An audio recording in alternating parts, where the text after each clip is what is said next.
What's up everyone? Alex here. With the Switch 2 just around the corner, now's the perfect time to spotlight the JRPGs that made the original Switch a force to be reckoned with. These games might have hit PC or older Nintendo consoles, but when it comes to this generation, they've been console exclusive to the Switch. Some are beloved classics, others are hidden gems, but all of them are worth playing. Whether you're finishing your Switch backlog or jumping in fresh with the Switch 2, these are the JRPGs you won't want to miss. Let's kick things off with a game that's not just one of the best Mario RPGs, it's one of the most beloved Nintendo RPGs, period. If you ask someone what their favorite Mario RPG is, there are plenty of strong contenders. But odds are, Paper Mario: The Thousand Year Door will be at the top, and it's not hard to see why. While the original Paper Mario is also fondly remembered, the sequel tends to steal the spotlight. It took what worked and improved nearly every aspect. It's visually striking, leaning harder into its paper aesthetic. The jaunty soundtrack gets stuck in your head in the best way, and the timing-based combat keeps you on your toes. But the real star here is the writing. It's genuinely funny, with dialogue that gives every character a unique voice. And it's not just cute, it's got a bit of a bite. There are moments sprinkled throughout that go darker than you'd expect from a Mario game, giving it a mischievous edge that makes it stand out. Now that the remake is out on the Switch, there's no better time to experience why Paper Mario: The Thousand Year Door has earned its reputation as a true RPG classic. If Thousand Year Door reminded us how stylish and surprising a classic RPG can be, this next one shows how powerful the genre gets when story and strategy collide. Triangle Strategy completely solidified my love for tactical RPGs. Its elegant, streamlined design makes it incredibly approachable, even if you're not typically into strategy games. You'll build a party of characters, each with their own unique classes and abilities, and use them in carefully designed battles where positioning, elevation, and synergy matter. And if you lose a fight, no problem. You keep all of your experience and items, making even failure feel like progress. But much like Paper Mario: The Thousand Year Door, the real magic lies in its story. It's a slow burn, yes, but that's because you're living through peacetime, getting to know each nation before war tears everything apart. And when the fighting starts, the emotional weight hits harder, if you choose to care about the story.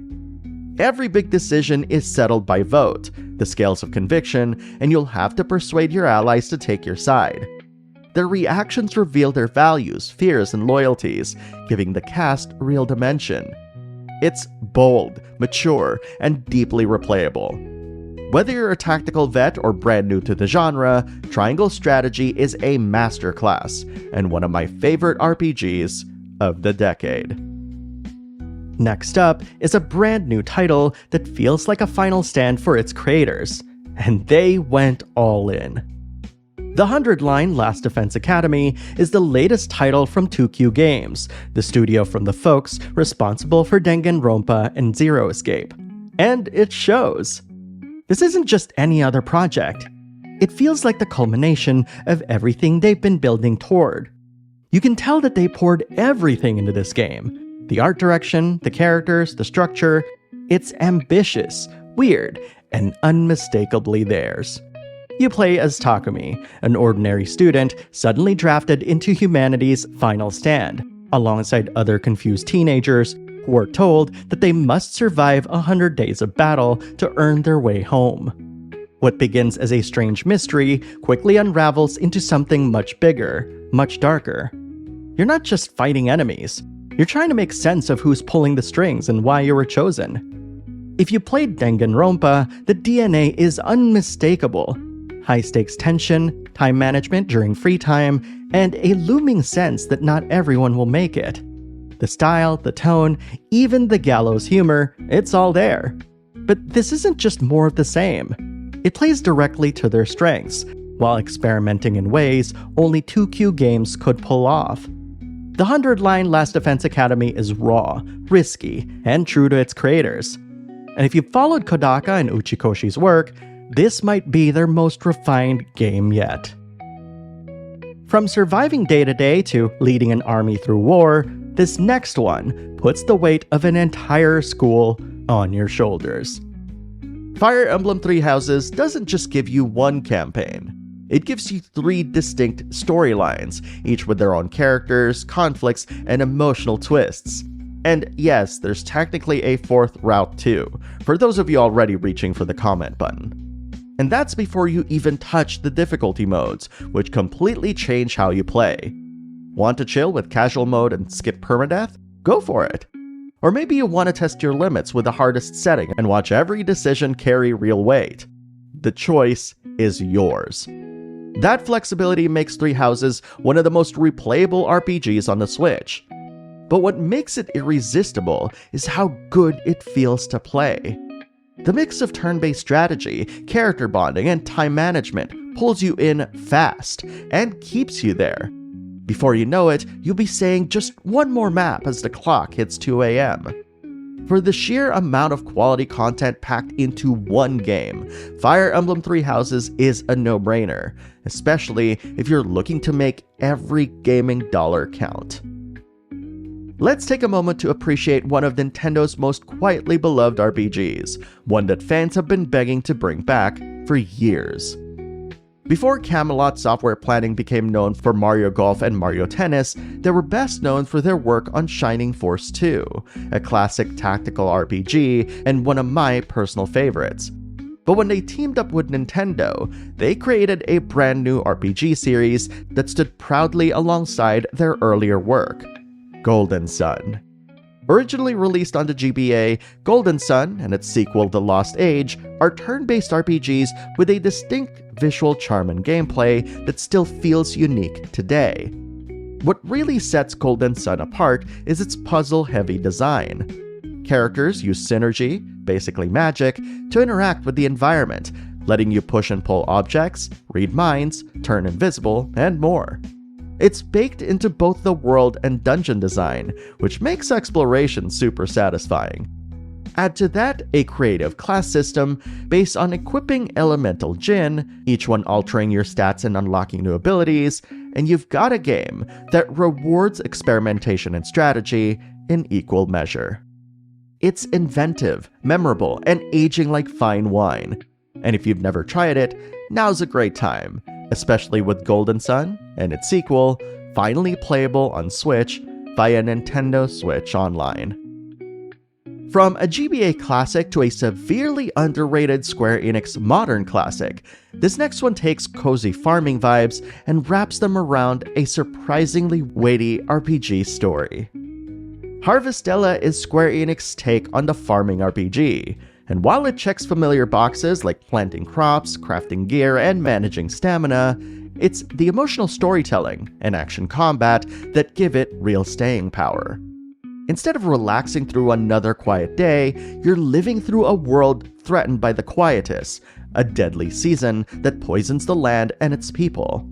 And somehow, between tending your crops and exploring dungeons, you're trying to save it. Combat is simple but satisfying, with a class-based job system and boss fights that are designed to be spectacular, challenging, and fun. Farming is streamlined with infinite watering, helpful shortcuts, and tools that make it easy to manage your time. You can even romance your companions, no gender restrictions here. But what really stuck with me was the story. It's earnest, emotional, and backed by an incredible Goshina soundtrack that swells with sorrow and hope.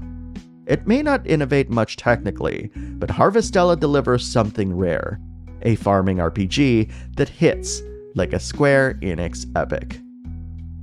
We've covered Square Enix's first forays into the farming genre. Now let's rewind the clock to a cult classic that practically rewrote what an RPG could be. Earthbound started as a humble, offbeat RPG, and ended up being one of the most quietly influential games of all time. Titles like Undertale, Lisa the Painful, and Omori all point to it as a core inspiration, and those games have gone on to inspire a whole new generation in return. It's like a creative domino effect, and it all starts here. What's wild is how Earthbound pulled that off without ever seeking attention. It didn't follow genre trends or lean into fantasy tropes. Instead, it gave us shopping malls instead of castles, baseball bats instead of broadswords, and battles against everything from cranky neighbors to abstract art. It was weird, heartfelt, and strangely relatable. Would we have modern Persona games if Earthbound hadn't proven a contemporary setting could work? Would the indie RPG scene even exist as we know it? Hard to say. But one thing's for sure, this genre would be a lot less special without it. From heartfelt reflection to absolute mayhem, this next one might be just the most chaotic JRPG you'll ever play. And yes, it's glorious. I know what you're thinking. Dokapon Kingdom Connect looks like some weird fantasy-themed Mario Party knockoff. But trust me, it's way more than that.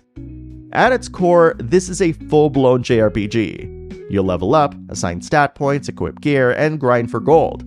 It just happens to be wrapped inside of one of the most unhinged multiplayer games ever made. The magic here is in the madness. One minute you're helping your friends fight a big boss, the next they've robbed you blind, cursed your equipment, or sent you flying halfway across the map. It's strategic, stupid, and it's somehow always fun. The sheer amount of betrayal, revenge, and surprise comebacks is the kind of chaos that turns game night into legend. If you ever wanted a JRPG that plays like a Saturday night fever dream with friends, Dokapon Kingdom Connect is it. Just maybe don't take the betrayals personally. After all the chaos and betrayal of Dokapon, it's refreshing to return to something classic, comforting, and full of heart. Bravely Default 2 is exactly what it promises, a throwback to the classic turn-based RPGs, lovingly reimagined for modern players.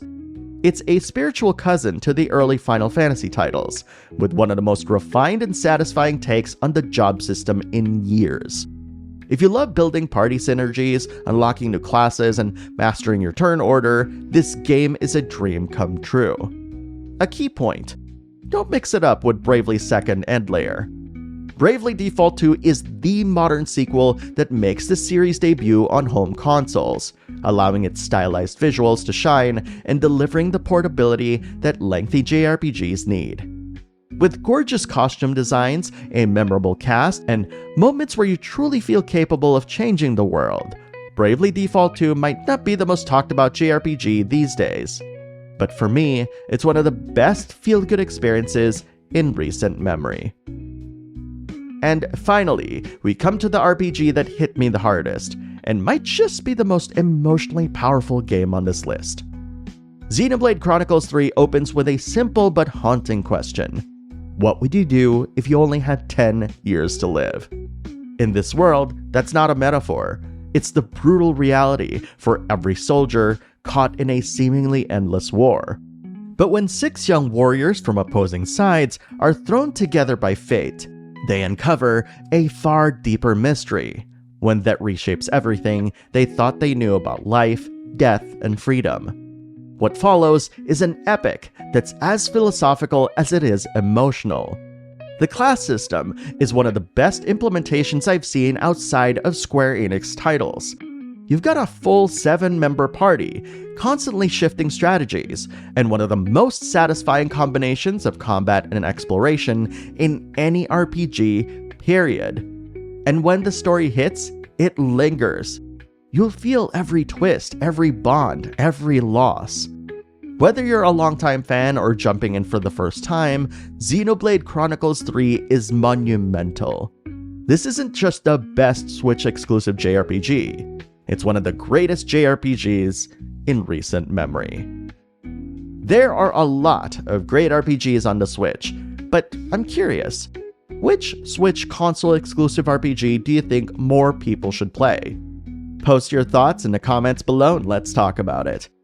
Thank you very much for watching, and I'll see you in the next video.